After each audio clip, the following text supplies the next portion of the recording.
उस बच्चे को इस्तेमाल करके उनकी वाइफ ने सालों एक्सटॉर्ट किया उनसे मनी।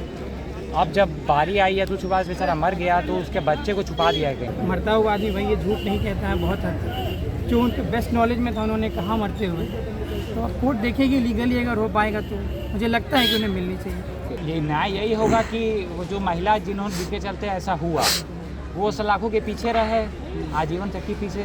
भारत के लोगों का आधार है संविधान और संविधान का आधार है न्यायालय, और उसी न्यायालय में एक पुरुष को न्याय नहीं मिले। नमस्कार, आप देख रहे हैं बिहार डेली लाइव, मैं निखिल।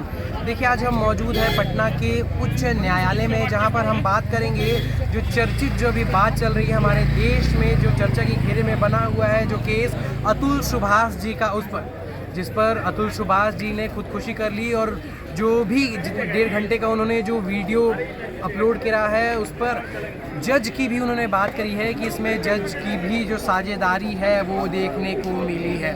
और हमारे साथ यहाँ पर कुछ लॉयर्स लोग मौजूद हैं, राजन जी और उनके सहयोगी। पहले चलिए उनसे बात करते हैं और क्या कुछ कहते हुए नज़र आ रहे हैं आपको दिखाते हैं। ये 498 में बदलाव की आवश्यकता है, क्योंकि जिस तरह से इसका दुरुपयोग किया जा रहा है, सेक्शन 498 का दुरुपयोग घर में छोटे से झगड़े को लेकर के 498 का इस्तेमाल करके एक टूल की तरह यूज़ किया जाता है, जो बहुत सरकार को ज़रूरत है इस पर ध्यान देने की और इसमें बदलाव की आवश्यकता है। हम सरकार से यही मांग करेंगे कि एक कमेटी गठन करे और जांच करे और इसमें बदलाव लाए। जो एलिमनी मनी होता है वो औरतों के थोड़ा सा मदद के लिए बनाया गया है, पर वो अब जान ले रहे हैं पुरुष का, तो इसको कैसे देखते हैं आप? एलिमनी जो बनाया गया है उस समय सिचुएशन कुछ और था जी, इसका दुरुपयोग किया जा रहा है लगातार जी, और ये बहुत सारे केसों में प्रूव भी हो चुका है कि इसका दुरुपयोग किया जा रहा है। बहुत सारे इसमें मैकेनिज्म है जिसका जांच करने की आवश्यकता है और एक आयोग का गठन किया जाए जो इस पर जांच करके सरकार को रिपोर्ट सबमिट करे, जिस हिसाब से इसमें बदलाव लाए जाए। जी, क्या न्याय इसमें आप न्याय मिलेगा? बिल्कुल मिलेगा। अब इसमें जो पीड़ित हस्बैंड था वो अब दुनिया में नहीं है, तो अब इसमें जांच होगी, इसमें उनके ऊपर FIR दर्ज किया जाएगा अबेटमेंट का, और उनके खिलाफ जो भी सजा आएगी तो उसके परिवार को न्याय मिलेगा। प्रैक्टिस करते हैं। देखिए, पहले तो मैं कहना चाहूँगा उनकी जो आप लोग कह रहे हैं कि न्याय मिलेगी नहीं मिलेगी, तो उनके खिलाफ एक क्रिमिनल केस रजिस्टर किया गया है महिला के खिलाफ, और जैसे कोई भी क्रिमिनल केस चलता है उस हिसाब से वो केस चलेगी, उनकी जीत होगी तो उनको मिलेगी। और जितने भी एलिगेशंस अतुल सुभाष जी ने लगाए थे या जज को लेके, वो सब पे कार्रवाई हो रही है। और रहा बात 498A का या जो भी महिलाओं के लिए कानून बनाया गया है, तो देखिए अगर उसको हटा दिया जाएगा तो जो पीड़ित हैं, अब कुछ लोग इसका मिसयूज़ कर रहे हैं, इसका ये मतलब नहीं कि कानून गलत है, तो उस पर चेक एंड बैलेंस की ज़रूरत है, चेक एंड बैलेंस की ज़रूरत है। तो उसमें सरकार अपने हिसाब से कदम उठाए, चेक एंड बैलेंस करे कहाँ कहाँ जो कमियाँ हो रही हैं। तो बहुत सारे केसेस हो गए, बहुत इश्यूज़ आ गए हैं, करके उसको सुधार लाने की ज़रूरत है।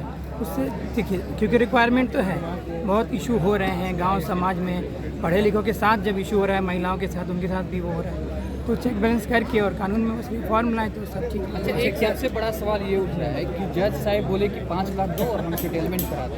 अब देखिए, ये अब इधर भी देखिएगा, इधर भी देखिएगा भैया। हाँ, देखिए ये उन्होंने कहा, ठीक है, उन्होंने कहा है, ये बात कितना सच है। अब ऐसा है कि उनके जज खुद मांगा गया या कोई थर्ड पार्टी ऐसे ही कह दिया कि जज साहब ले रहे हैं, जज साहब मांग रहे हैं, एविडेंस सारा कुछ पेश है जो 24 पन्ना के सुसाइड, वो हमने भी देखा है। वही मैंने कह रहा है कि देखिए, जज साहब खुद मांगे ऐसा कहीं नहीं है, उनका एलिगेशन है कि मांगा गया, किसी से मांगा गया। देखिए, कोई भी है, कोई भी थर्ड पार्टी आके बहुत दलाल है मार्केट में, आगे कह सकते हैं कि जज साहब मांग रहे हैं, इससे आप ये नहीं ना कर दीजिएगा। भले उस पर अब कार्रवाई हो रही है, आएगा तो उस पर डिसीजन आएगा जो होगा, लेकिन अभी के लिए ऐसा ये सब नहीं है। क्या लग रहा है कि बच्चों की कस्टडी उनके माता पिता को मिलेगी? देखिए, मिलना तो चाहिए, तो कोर्ट का वो है, अब कोर्ट क्या डिसाइड करे, लेकिन जो सिचुएशन है और मरता हुआ आदमी भाई ये झूठ नहीं कहता है बहुत हद तक, जो उनके बेस्ट नॉलेज में था उन्होंने कहा मरते हुए, तो अब कोर्ट देखेगी लीगली अगर हो पाएगा तो मुझे लगता है कि उन्हें मिलनी चाहिए। बाकी अब अमरजीत, मेरा नाम अमरजीत अधिवक्ता। क्या खुलासे हुए हैं अतुल सुभाष के मैटर में? खुलासा ये हुआ कि फैमिली अभी चिंतित है उस बच्चे के लिए जो उनके पास अभी नहीं है। उस बच्चे को इस्तेमाल करके उनकी वाइफ ने सालों एक्सटॉर्ट किया उनसे मनी। अब जब बारी आई अतुल सुभाष बेचारा मर गया तो उसके बच्चे को छुपा दिया है कहीं पे। आज सुप्रीम कोर्ट में सुनवाई है कि उसके बच्चे का कस्टडी अतुल सुभाष के पेरेंट्स को दिया जाए। तो यही अभी तक का जो मैटर अभी है, यही इतना ही है। और हम लोग का यही है कि सरकार ऐसा घटिया कानून बंद करे जिसके चलते डेली लोग आत्महत्या कर रहे हैं। और यही आप लोग तो डेली देखते ही होंगे कि लोग कोई ट्रेन से कट के, कोई पंखा से लटक के, कोई जहर खा के, कोई हाथ काट के डेली मर रहा है इस कानून के चलते। कल ही बैंगलोर में एक पुलिस ऑफिसर मर गया ट्रेन से कट के। पुलिस ऑफिसर मर रहा है, सरकारी अधिकारी मर रहा है, आपका जज मर रहा है, वकील सब मर रहे हैं इस कानून के चलते। तो इस कानून को ख़त्म किया जाए, हमारा यही मांग है बस। अच्छा, 498 ए जो है इसमें बदलाव होना चाहिए कि नहीं, क्योंकि बहुत लोग इस धारे के अनुसार निर्दोष की सजा काटते हैं। 498 एक कानून ख़राब नहीं है, लेकिन इसका दुरुपयोग हो रहा है। इसके चलते एक पुरुष आयोग जरूर बनना चाहिए जो इस पर निगरानी करे कि अगर 498 गलत किसी को तंग करने के लिए फाइल किया गया है तो उस महिला का मतलब सारा संपत्ति कम से कम हड़प लिया जाए, क्योंकि मेन आक्रमण तो इकोनॉमिकली होता है भाई।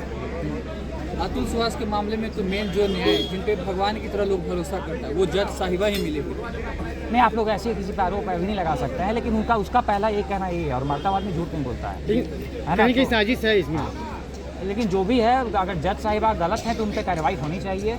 और ऐसा है कि खुले सबको, जितने वकील हैं सबको नहीं पता है कि पेश कर लेता है पैसा, इंटरनली बहुत कुछ होता है, लेकिन इस पर कोई चेक एंड बैलेंस नहीं है, कोई मैकेनिज्म नहीं है, जो कि बनना चाहिए इस देश में।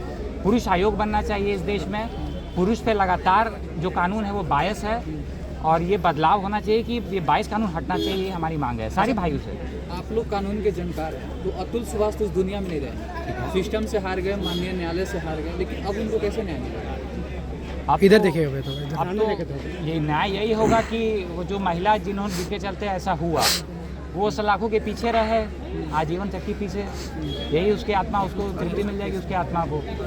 बाकी उनके माँ बाप का तो अभी आज भी मेरी बात हुई है, वो तो आज भी रो रहे हैं कि बच्चा किसी तरह मिल जाए, क्योंकि एक हाल ही में एक घटना थी कि एक महिला अपने बच्चा को टुकड़ा टुकड़ा काट दी। गोवा की घटना है, अपने बच्चा को टुकड़ा टुकड़ा काट दी और इसी तरह का मैटर था। तो बस इनका वही कंसर्न है कि अतुल सुभाष का बच्चा सुरक्षित हो जाए। अतुल सुभाष की जो महिला जी थी उनको चक्की पीछे जीवन भर ये न्याय होगा। तो अपने साफ तौर पर सुना, जब हमने उनसे सवाल करे कि क्या लगता है न्याय मिलेगी, तो उनका स्पष्ट रूप से कहना था कि न्याय मिलेगी। और जब हमने उनसे ये सवाल करे कि न्यायमूर्ति ही इसमें मिले हुए हैं, तो उनका स्पष्ट रूप से ये कहना था कि अभी भी इसकी पुष्टि पूरे तरीके से नहीं की गई है, ज़रूरी नहीं है कि इसमें न्यायमूर्ति भी शामिल हो। हालांकि जब हम उनसे सवाल करें एलिमनी को लेकर कि ये एलिमनी किसी भी व्यक्ति पुरुष के लिए जानलेवा साबित होती हुई नज़र आ रही है, तो इन्होंने कहा कि ये जो नियम जब बने थे तो पहले की बात अलग थी, और अब जो ये है कानून, इसमें थोड़ी सी बदलाव की पूर्णतः आवश्यकता ज़रूर है। और आगे क्या होगा और कस्टडी जो है बच्चे की किसके हाथ में जाएगी, ये देखना काफ़ी दिलचस्प होगा। और आगे की क्या खबर है हम आपको ज़रूर अवगत कराएंगे। तब तक के लिए देखते रहिए बिहार डेली लाइव। धन्यवाद।